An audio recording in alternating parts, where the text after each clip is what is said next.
တီချာလေးကြီးလိုက်ပါဗျာဒီရင်ကြီးအကိတ်ကြောက်တုံးလေးဟာကျွန်တော်ညီကမ်းမဲကညီကောက်ရခဲ့တာပါအဲ့တုန်းကခြေရဲမှာညင်ညင်လေးရှိနေကြတာပါတာမန်ကာယမှာပဲမို့သတိမထားမိစရာပါဒါပေမဲ့ကျွန်တော်ကိုဆွဲဆောင်သွားခဲ့တယ်ဗျာတော်တော်များများကတော့လိလူရှုထားကြမှာပါဒီလိုအယောင်တွေရှုပ်ထွေးနေတဲ့ကြောင်မျိုးကိုအနီနဲ့ခရမ်းရောင်တွေရောရှက်ပြီးအညိုရင်းနဲ့အဖြူဖြော့လေးပါနေတာမို့ကြည့်ရတာရှုပ်ပွားပြီးတန်ဖိုးမရှိဘူးထင်တာပါတယ်ဒါပေမဲ့ကျွန်တော်ကတော့ထူးခြားတယ်လို့ခံစားရတယ်ဒီလိုခံစားချက်မျိုးကနှစ်ပေါင်းများစွာကြောက်ကင်လာတဲ့အလိုလျောက်တည်စေပါကျွန်တော်အတရာတူးပြီးအလိုခန်းကိုယူလာခဲ့ပါတယ်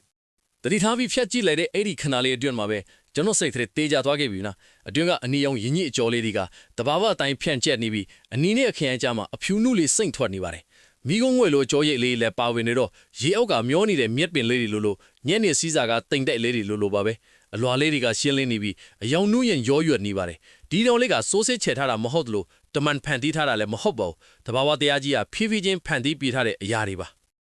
မီးရောင်အောင်ပါအခောက်ခောက်လက်ကြီးရဲ့စိတ်ထဲမှာအဖြစ်တစ်ခုရနေခဲ့ပါပြီဒီကြောက်လေးကိုရှုပ်ထွေးတဲ့ဒီဇိုင်းနေမလို့ပါဘူးသူ့ရဲ့မူလအကြောလေးတိုင်းသွားတာကမှအကောင်းဆုံးဖော်ပြချက်တစ်ခုဖြစ်မှာပါနော်တော့ကျန်းစုကအကူကြီးတဲ့တော့ကကျွန်တော်တင်ထားတဲ့တဘာဝလက်ကောက်ကိုမြင်ပြီးကျွန်တော်စီတကူးတကအလာရှာဟဲပါတယ်ဇနီးတဲ့အတွက်90မိနစ်ပြည့်မွေးနေ့လက်ဆောင်လေးပေးခြင်းလို့တယ်ဗျာထင်ဖော်ကြွားပါဖို့မလို့တလို့အပြင်းမှန်အလှပါတွေလည်းမလို့ပါဘူးတဲ့ထူလိုချင်တာတခုတည်းကတော့အမြဲဝစ်ထားခြင်းစရာကောင်းပြီးကြာကြာကြီးလေကြည်ကောင်းလေဖြစ်မဲ့လက်ကောင်မျိုးပါသူကထတ်ခါတလဲတေးချမှာပါတယ်အရေးအသွေးကအပြည့်တော်ကောင်းဝင်ပြီးလက်ရကလည်းကြည်လို့ကောင်းနေရမယ်တဲ့ကျွန်တော်သူ့ကိုပြောလိုက်ပါတယ်ဒီရင်ကြီးအကိတ်ကြောက်လေးကိုတေးချကယူဆိုင်ပြီးလုံမယ်ဆိုရင်ထွက်လာမယ့်ရလက်ကလုံးဝစိတ်ပြက်စေမှာမဟုတ်ပါဘူးမြဈေးနှုန်းအကြောင်းပြောတဲ့အခါအကိုကြီးကပြုံးပြီးမင်းရဲ့ဗီဒီယိုတွေကိုကြည့်ဘူးပေမဲ့တိတ်မပေါက်ဘူးတဲ့ဒီလိုလုံးအောင်ဗျာမင်းရဲ့လုပ်ငန်းစဉ်ကိုတင်လိုက်ပါအသင်း2000ကျော်သွားရဲ့လက်ခတ်ကိုနှစ်ဆပေးမယ်တဲ့ပွင့်ပွင့်လင်းလင်းပြောရရင်ကျွန်တော်ရင်ခုန်သွားပါတယ်ငွေအတွက်တော့မဟုတ်ပါဘူးအတိအမှတ်ပြုခံရဖို့နဲ့လူတိများခြင်းနဲ့စန္ဒကြောင့်ပါဒါကြောင့်စိတ်ငြိမ်ငြိမ်ထားပြီးတီးခန့်စိတ်ကိုအပိမွေးကဒီလက်ကောက်လေးကိုလောက်ခဲ့ပါတယ်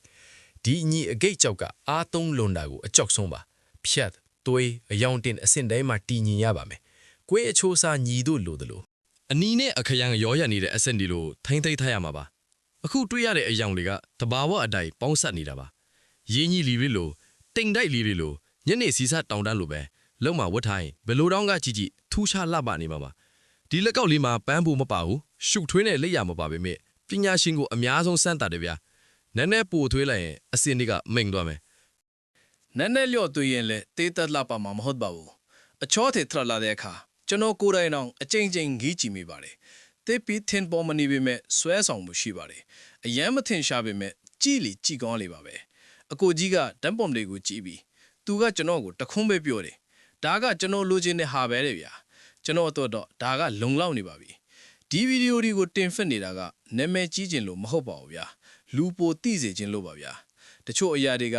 လှဲ့ကွက်တွေနဲ့အနိုင်ယူမရဘူးပေါ့ကြော်သွားတဲ့သူတွေကိုနားလဲပါတယ်ရက်ကြည့်ပြီးအသေးလေးပေးတဲ့သူတွေရှိသလိုပေါ့ဗျာလှတယ်လို့မှတ်ချက်ပေးတဲ့သူတွေကိုလည်းကျေးဇူးတင်ပါတယ်ဒီအထိကြည့်ပေးတဲ့ဆိုရင်ကအချိန်နည်းနည်းပေးပြီးလမ်းဘေးကကြောက်ခဲလေးကနေလက်ကောက်လေးဘလို့ဖြစ်လာလဲဆိုတာနှစ်ပေါင်းများစွာအဖော်ပြပေးမဲ့အရာလေးဖြစ်လာတာကိုကြည့်ကြလို့ပါဒီတဘာဝကြောက်လက်ကောက်လေးကိုဘလို့မြင်လဲဗျာဒီလိုဖန်တီးယူထားတာမဟုတ်တဲ့တဘာဝအလှတရားကိုသဘောကျရင်တစ်စက္ကန့်လောက်အချိန်ပေးပြီးအသေးနဲ့ဖတ်ချက်လေးပေးပါအောင်ဗျာအားပေးမှုကိုကျေးဇူးတင်ပါတယ်ဗျာရေစက်ပါဟင်တော့တင့်အထွတ်တီးတန့်လက်ကောက်လေးတပွင့်လောက်ဖန်တီးပေးခြင်းပါတယ်အခုတော့ဒီလက်ရလေးရဲ့အလှတရားကိုခန်းစားကြည့်ပါအောင်ဗျာ